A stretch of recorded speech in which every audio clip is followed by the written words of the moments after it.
Bonjour et bienvenue à ce 30e live des jeudis de l'ODD 17. Au programme aujourd'hui, la santé dans tous ses états. De la santé au quotidien jusqu'au traitement pour les plus complexes des maladies rares, comment se mobiliser en commun pour faire émerger des solutions innovantes. Pour en parler, j'ai le plaisir d'accueillir Florence Duguet, directrice développement des partenariats à l'AFM Téléthon. Florence Duguet, bonjour. Bonjour Armel. Les maladies neuromusculaires et les maladies rares touchent des milliers de personnes en France, impactant profondément leur quotidien et celui de leurs proches.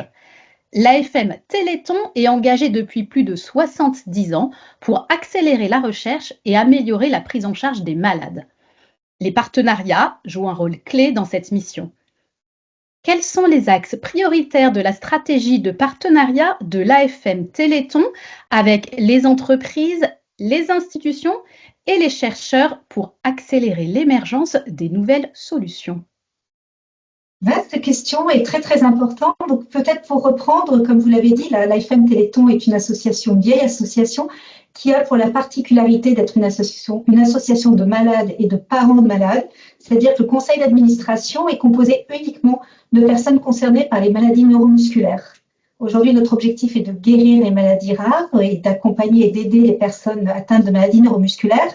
Et pour ce faire, comme le conseil d'administration sont des personnes qui ne sont pas forcément des spécialistes, des scientifiques, des médecins, il y a une nécessité dès l'origine de l'association d'organiser des partenariats, de co-construire avec les spécialistes. Et je reprendrai une petite phrase de Monsieur Calon, qui est sociologue à l'École des Mines, qui a fait un ouvrage très intéressant sur l'AFM Téléthon et ce qu'il appelait le pouvoir des malades, à savoir la volonté de guérir. Il disait, c'est ça l'AFM, le pouvoir des malades n'est pas synonyme d'exercice arbitraire et solitaire de l'autorité, encore moins de revanche. C'est un pouvoir éclairé qui reconnaît la contribution irremplaçable des spécialistes. Et c'est la base de l'action de l'AFM Téléthon, c'est de travailler avec tout un écosystème de personnes spécialistes, tout en gardant sa raison d'être, qui est de refuser la maladie, de résister contre la fatalité, de lutter contre l'inéluctabilité de ces maladies évolutives et lourdement invalidantes, mais en s'associant et en créant des partenariats avec les gens compétents et spécialistes. C'est pour ça qu'on travaille aujourd'hui très fortement avec le monde médical, que bien entendu on travaille avec le monde scientifique, avec les institutions qui sont les tutelles du monde scientifique et des médecins. On travaille avec des acteurs privés, notamment pharmaceutiques, pour le développement des candidats médicaments qui sont mis au point dans nos laboratoires.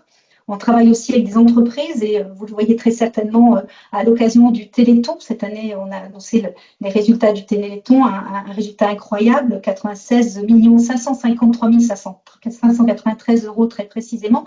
Cette collecte incroyable et dont on peut tous être fiers, c'est un immense partenariat avec les donateurs, avec les chercheurs, les familles, les médecins et aussi avec les entreprises privées qui s'associent à nous pour mobiliser leurs collaborateurs, leurs clients, leurs adhérents, l'ensemble de leur écosystème pour ensemble collecter pour faire avancer la recherche sur les maladies rares. Bref, on a une multitude de partenariats, de partenaires avec qui on crée des histoires sur le long terme, puisqu'on constate que les partenaires qui nous accompagnent sont là depuis, pour certains, depuis le début du Téléthon notamment, sont des partenariats fidèles, des partenaires qui nous accompagnent dans une aventure incroyable et ambitieuse pour laquelle on a des premières victoires, et des partenaires qui partagent aussi, c'est important, nos valeurs et nos ambitions, puisqu'il faut qu'on soit ensemble pour mener ce combat contre la maladie, et des partenaires très différents. Donc je crois que c'est ça qui est riche et important, c'est que autour de cette révolte des personnes malades et de leurs familles contre la maladie, l'AFM a su fédérer un grand nombre de spécialistes, d'expertise pour créer des vrais partenariats, pour co-construire de l'innovation. On peut presque dire que le partenariat ou la co-construction font partie de l'ADN de l'AFM finalement. Totalement. On ne pouvait pas avancer seul. Il fallait qu'on puisse avancer avec les autres, tout en gardant, c'est important pour nous, ce pouvoir d'indignation et de révolte qui permet justement de faire avancer les choses, mais positivement. Tout à fait. Grâce au don justement du Téléthon dont vous venez nous parler, des avancées majeures ont été réalisées en thérapie génique et cellulaire. Vous avez pu développer la médecine de demain Pourtant, les défis restent nombreux, que ce soit en termes de financement, d'accès au traitement ou d'accompagnement des malades au quotidien. Quels sont aujourd'hui les principaux défis pour faire progresser la recherche sur les maladies rares et améliorer l'accompagnement des malades et de leurs familles? Les défis sont effectivement nombreux et juste quelques chiffres pour que vous compreniez pourquoi ils sont nombreux. Aujourd'hui, quand on parle de maladies rares, on parle de 7000 maladies rares. C'est une personne sur 20 en France, c'est 3 millions de personnes, donc c'est un vrai enjeu de santé publique. Et 95% de ces maladies aujourd'hui sont toujours sans traitement. Donc vous voyez le travail qu'il nous reste à faire tous ensemble. Pour autant, ce qui est incroyable, c'est que grâce à ce qui a pu être mis en place, et notamment dans les laboratoires de l'AFM Téléthon, il y a des premières victoires. Ces premières victoires, elles font des effets boule de neige. Pour ceux qui ont regardé le dernier Téléthon, on avait 2 petites jumelles qui ont été traitées par un premier traitement de thérapie génique qui est issu du laboratoire Généton. Lorsqu'on fait avancer pour une maladie, on fait avancer pour d'autres maladies candidates et autour de ces thérapies innovantes. Pour autant, quand on passe de la recherche fondamentale à la phase pivot des essais chez l'homme, on multiplie de 1 à 100 les coûts. Donc les coûts sont énormes. Et aujourd'hui, pour pouvoir avancer plus loin, il nous faut encore des soutiens financiers. Il y a même un téléthon à 96 553 000 euros n'est pas suffisant pour pouvoir continuer le combat. Et puis, il y a le problème des maladies ultra rares. C'est-à-dire parmi les maladies rares, vous en avez qui sont ultra rares. Et parmi ces 7000 maladies rares, vous en avez 85% qui sont dites ultra rares, puisqu'elles concernent moins d'une personne par million d'habitants. Et aujourd'hui, il n'y a pas de modèle commercial. Et donc, c'est à l'AFM Téléthon, c'est notre ambition de créer un dispositif public qui permette le développement et la mise des traitements des maladies, pour ces maladies qui sinon seraient privées. Donc ça, c'est un autre enjeu. Il y a déjà tout ce qu'on a pu faire, les avancées qu'on a pu amener, les premiers essais thérapeutiques qui sont probants, il faut qu'on les amène et qu'ils deviennent disponibles pour tous. Il faut qu'on continue à penser à ceux pour qui il n'y a encore rien, et ils sont malgré tout très très nombreux. Et puis il y a aussi toute la question de l'accompagnement des malades.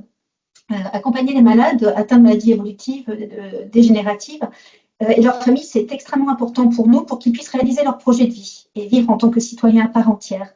On est dans un monde, vous savez tous, de plus en plus complexe, et il y a nécessité d'adapter l'environnement à ces maladies très spécifiques. Et donc l'AFM, ça a été une de ses premières réalisations en 1987, lors du premier Téléthon, ça a été de créer un modèle d'accompagnement, ce qu'on appelle aujourd'hui les référents parcours santé. Et ce modèle, en fait, il est temps que ce modèle soit financé par les pouvoirs publics, pour qu'ils puissent bénéficier à un plus grand nombre de malades ayant des problématiques comparables. Puisque notre souhait aussi, c'est notre volonté, notre ambition, c'est lorsque l'on fait avancer la science, lorsqu'on fait avancer la réflexion sur l'accompagnement, cela serve au plus grand nombre et cela serve et que ça soit de l'intérêt général, qu'on soit toujours dans l'intérêt général. Merci. Justement, l'innovation est au cœur de l'ADN de l'AFM Téléthon, qu'il s'agisse de pistes thérapeutiques, de solutions technologiques pour améliorer le quotidien des malades, et vous nous en parliez à l'instant, ou de nouveaux modèles de prise en charge. Quels sont les grands axes d'innovation que vous développez actuellement pour améliorer la qualité de vie des malades qui incarnent la santé dans tous ses états? On a 2 grandes innovations et on espère que vous serez nombreux à nous accompagner. La première, c'est effectivement innover pour améliorer la qualité de vie des malades. Et je vous parlais de notre modèle d'accompagnement. Et notre idée aujourd'hui, c'est qu'il soit inscrit dans les dispositifs expérimentaux d'innovation des pouvoirs publics. Et de fait, nous avons participé à des dispositifs expérimentaux tels que l'article 51. Et aujourd'hui, les pouvoirs publics ont validé la pertinence de notre accompagnement. L'expérimentation s'est faite en Corse. Il y a eu une évaluation positive du travail fait par nos équipes accompagnant les familles. Et maintenant, on a 18 mois pour transformer cette expérimentation qui a été évaluée dans le cadre de l'article 51 en Corse, pour le transférer dans le droit commun et que demain, tout le monde puisse bénéficier de cet accompagnement innovant que nous avons mis en place à l'origine pour les maladies neuromusculaires, mais qui peuvent aujourd'hui, et ça a été prouvé, intéresser et concerner l'ensemble des maladies évolutives. Donc ça, c'est un premier point. Et le deuxième projet ambitieux est celui de la Fondation Myologie, la Fondation du muscle, qui repose sur notre vision d'un muscle en jeu de santé publique. L'AFM Téléthon a développé une très forte expertise avec l'ensemble de ses équipes de recherche scientifique et médicale, une très grande expertise dans les maladies neuromusculaires, les maladies qui atteignent le muscle. Et aujourd'hui, l'idée, c'est que l'on fasse bénéficier l'ensemble de la communauté de ces connaissances, mais qu'on l'élargisse aux muscles dans tous ses états, à savoir le muscle sain, le muscle malade, le muscle vieillissant, le muscle sportif, mais pas de haut niveau, juste le muscle de tout à chacun qui vont faire notre jogging le matin, le muscle vieillissant. L'idée, c'est que on puisse, au sein de cette fondation, dont on va poser la première pierre début juin, rassembler toutes les meilleures expertises françaises et internationales pour accroître cette connaissance et répondre par là à des enjeux de santé publique tels qu'aujourd'hui la sédentarité chez les jeunes, le télétravail pour tous, ça c'est bien, mais ça a aussi des inconvénients. Et puis aussi la problématique de la perte d'autonomie chez les personnes âgées, qui est bien souvent liée à des chutes, qui dit chute dit perte musculaire. Donc on a là aussi à faire savoir, à faire connaître que le muscle est un organe en tant que tel, un organe extrêmement important. On a 600 muscles, on n'a pas que le cœur comme muscle. On a 600 muscles en tout qui jouent un rôle important dans notre santé et qui aujourd'hui posent des questions de santé publique. Et là aussi, notre volonté, comme pour l'accompagnement des malades, comme ce que nous faisons aussi dans la dimension guérir, c'est de faire en sorte que tous nos acquis, toute notre expérience, toute notre expertise que nous avons eu grâce au partenariat que nous avons pu mettre en place, puisse revenir dans le droit commun et soit partagé par tous. Et mis au bénéfice de tous. Oui, merci. Je vois qu'il y a encore effectivement plein de projets. Alors moi, je n'avais pas du tout entendu parler de cette fondation du muscle. Excusez-moi, j'ai pas retenu le terme scientifique. Fondation de myologie, c'est myologie voulant dire muscle, mais aussi fondation du muscle. Voilà. Voilà. Donc franchement, merci beaucoup pour toutes ces informations. Merci pour ce que vous faites finalement. Merci pour ce qu'est la FM Téléthon. Évidemment, ça a une grande place dans le cœur de tous les Français, voire au-delà, j'imagine. Merci pour tout ce que vous faites et merci à vous tous de nous avoir suivis. Merci à vous. Merci beaucoup. Nous nous retrouverons en mai prochain pour le 31e live des jeudis de l'ODD 17. Nous évoquerons plus spécifiquement le défi du numérique éthique et inclusif. D'ici là, n'oubliez pas, les jeudis de l'ODD 17 vous donnent rendez-vous toutes les semaines pour partager l'actualité ainsi qu'un portrait inspirant de celles et de ceux qui agissent au quotidien pour faire face à nos défis communs. À très bientôt.